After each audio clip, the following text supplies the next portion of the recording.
যে এবারে ধরেন যে আগের মতো যে একটা মানে অন্ধ চিন্তা, যে মানুষ ধরেন যে ধানের শীষ বা নৌকা বা ধরেন যে দাঁড়িপাল্লার মানে যেদিকে আওয়াজ ওঠে মানুষ কিন্তু বাদ বিচার না করে চিন্তা না করেই একবারে মানে খালি শিল মারতে থাকে।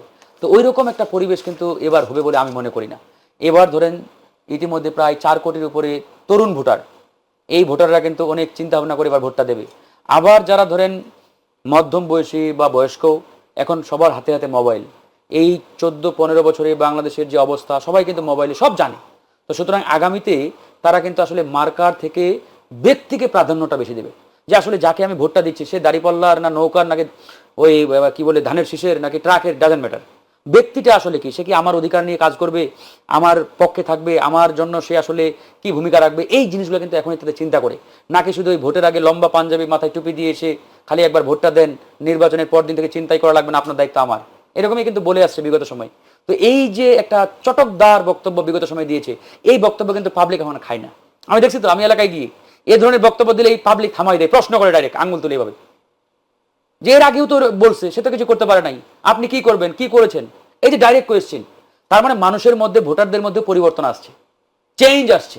তো সুতরাং আমি যদি ওই আগের মতোই মনে করি যে আমার একটা ঢেউ উঠছে, আওয়াজ উঠছে, মানে সবাই আমাকে সিল মারবে, নো, এবার ব্যক্তিদেরকেও প্রাধান্য দেওয়া হবে আমি মনে করি মার্কার চাইতে। অনেক ধন্যবাদ। সুতরাং এবার ওই আসলে দলগুলো কাদেরকে প্রার্থী দিয়েছে, সে আসলে ঋণ খেলাপি কিনা, দ্বৈত নাগরিকত্বের কিনা, চাঁদাবাজ কিনা, টেন্ডারবাজ কিনা, এই জিনিসগুলো দেখবে বড় একটা মানে গুরুত্ব পাবে।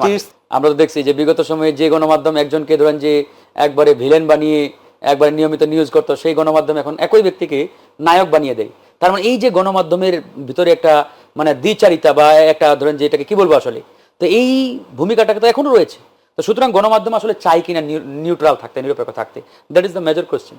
গণমাধ্যম যদি না চায় তাহলে তো আসলে বলার কিছু নাই। আর যদি তারা মন থেকে চায় আসলেই আমরা নিরপেক্ষ ভূমিকায় কাজ করব, তাহলে এরপরে বাধাটা কি? করতে তো গণমাধ্যমের একটা অফকোর্স আমরা সেটা চাই।